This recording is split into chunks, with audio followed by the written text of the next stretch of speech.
Vira para o teu irmão e diz assim: se tu estiver no tempo de curtir a túnica, curta, porque vai passar esse tempo. O segundo tempo na vida do homem, do escolhido do Senhor, do homem, da mulher de Deus, é o tempo em que tudo diz que não. Existe um tempo, um período na sua vida, cara, que você tenta, você se movimenta para um lado, para o outro, você não vê nada acontecendo. Tudo diz que não. Tem até aquela canção, né? Quando tudo diz que não, sua voz me encoraja a prosseguir. E o terceiro tempo é o tempo de viver o que foi projetado no coração do Pai. Então nós temos que aprender a viver o primeiro tempo, o tempo de curtir a túnica. O segundo tempo, o tempo onde tudo diz que não. E o terceiro tempo, o tempo de viver o que foi projetado pelo Pai. Mas o versículo de número 17 que nós estávamos lendo, ele vai dizer: porque a nossa leve e momentânea, me ajuda? Tribulação produz para nós eterno peso de glória, acima de toda comparação, leve e momentânea. Então Deus quer falar com você: descanse. Deus está no controle. O que você está vivendo é leve e momentâneo, vai passar. É só um período na sua vida. Não vai durar a tua vida toda. E isso precisa ficar claro nos nossos corações. O primeiro tempo, o tempo de curtir a túnica, é aquele tempo que José, ao receber a túnica, uma túnica toda colorida, cria inveja nos seus irmãos, porque ele tinha e os irmãos não tinham. Só que o tempo de curtir a túnica é interessante, irmãos, que desde quando José nasceu até completar 17 anos, a vida era tranquila.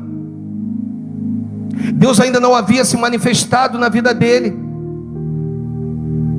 Ele só era o filho amado do seu pai, de Jacó. Ah, pastor, mas isso é coisa beça, sim. Mas Deus não havia se manifestado. Existem pessoas que estão vivendo dores que não eram para viver. Nós temos que saber separar o tempo que Deus está dizendo: curte a sua túnica, mas saiba que essa curtição vai acabar. Mas aproveite o máximo que você puder. Filho escolhido, filho amado do Pai, filha amada do Pai. Só que Deus tinha um propósito. E aí Deus, num belo dia, faz com que José durma e tenha um sonho. E ele resolve contar os seus sonhos, ou seu sonho inicial, para o seu irmão, para os seus irmãos.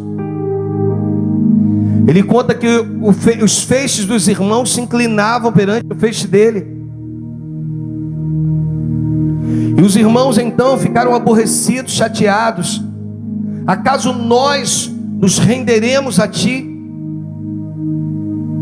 Mas ele tem um segundo sonho. Eu quero te dizer que o sonho, irmãos, é o início dele sair desse tempo de curtir a túnica e entrar no tempo da preparação.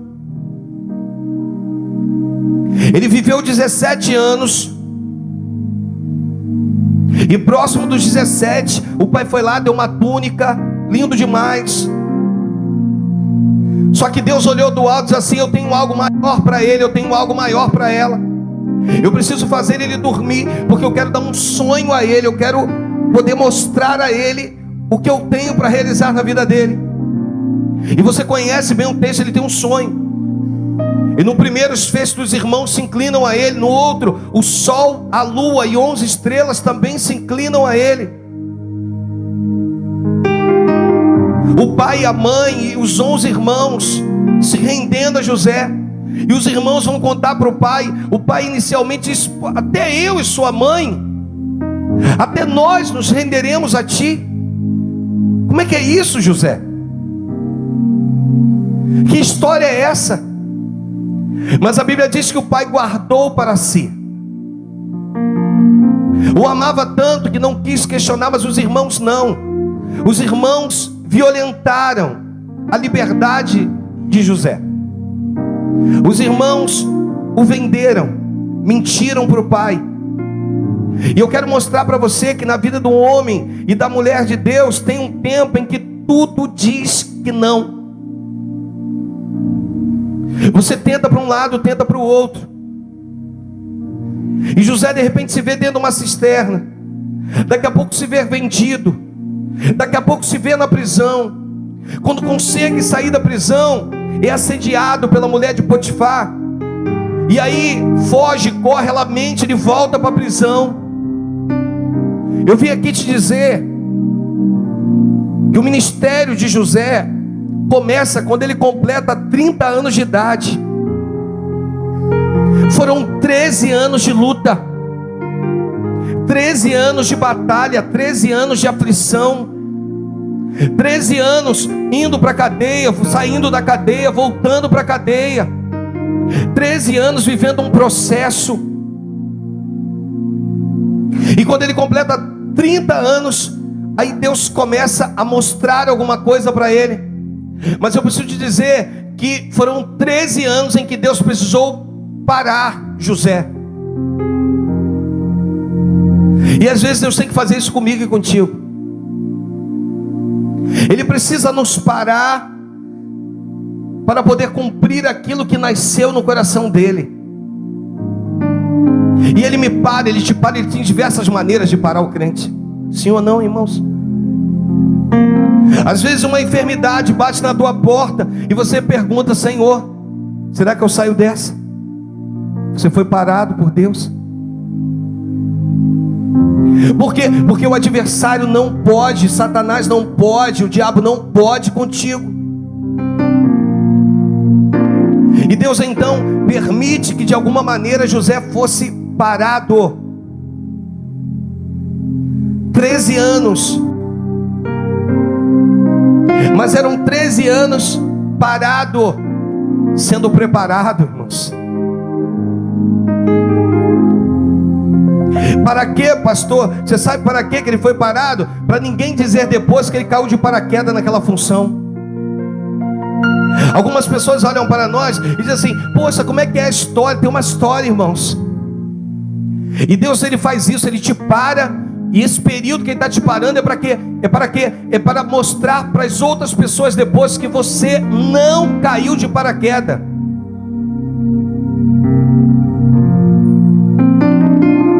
Que foi ele que preparou todas as coisas. Por isso ele te permite viver algumas coisas.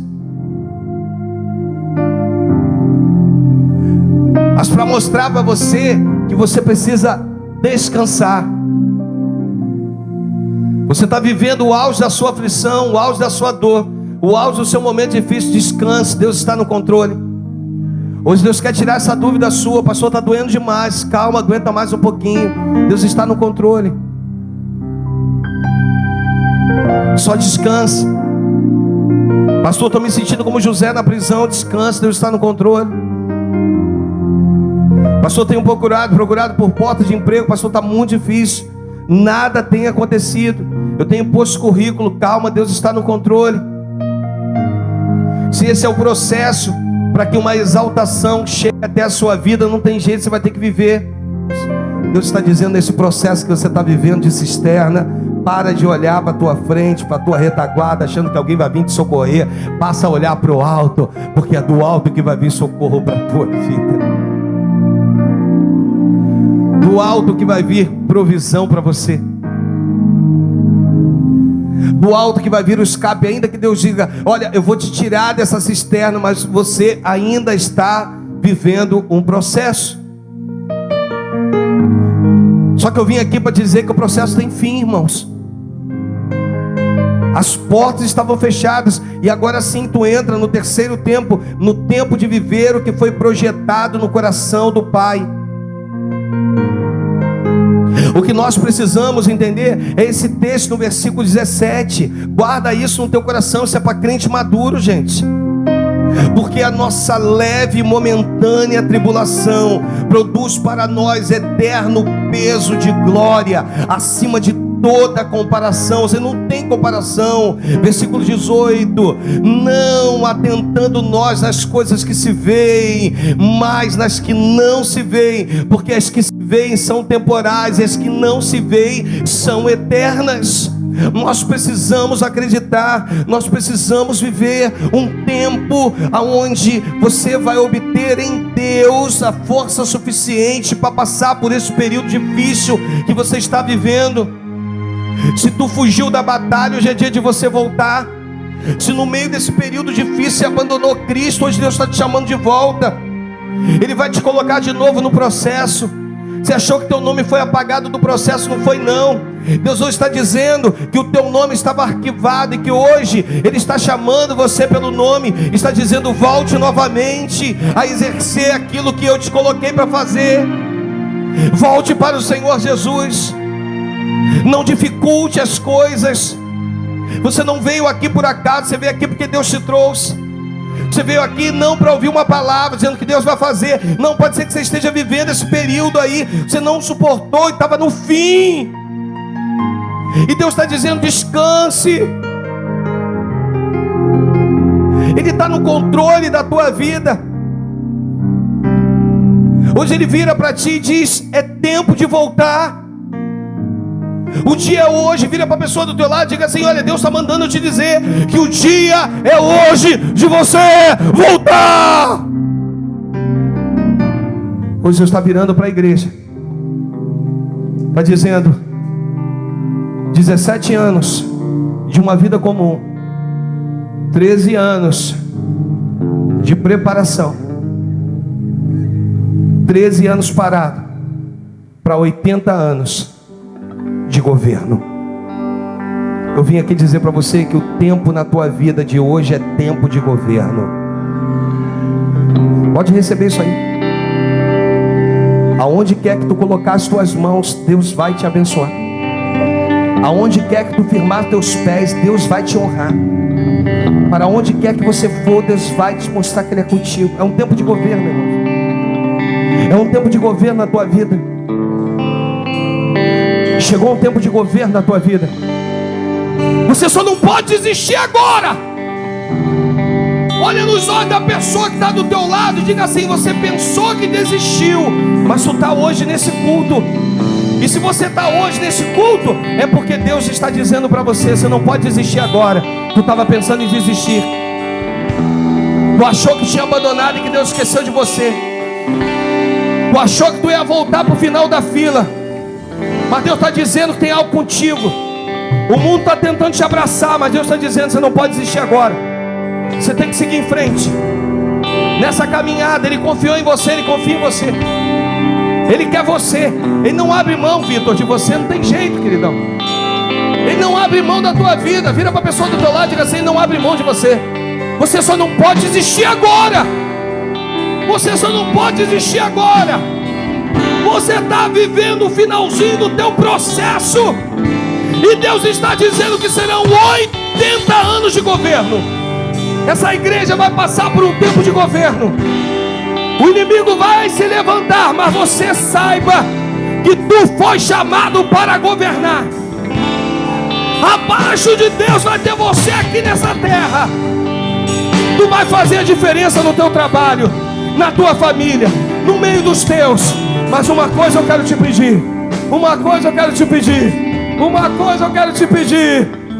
Você não pode desistir agora.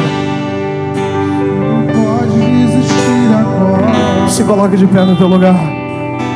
Lembre de tudo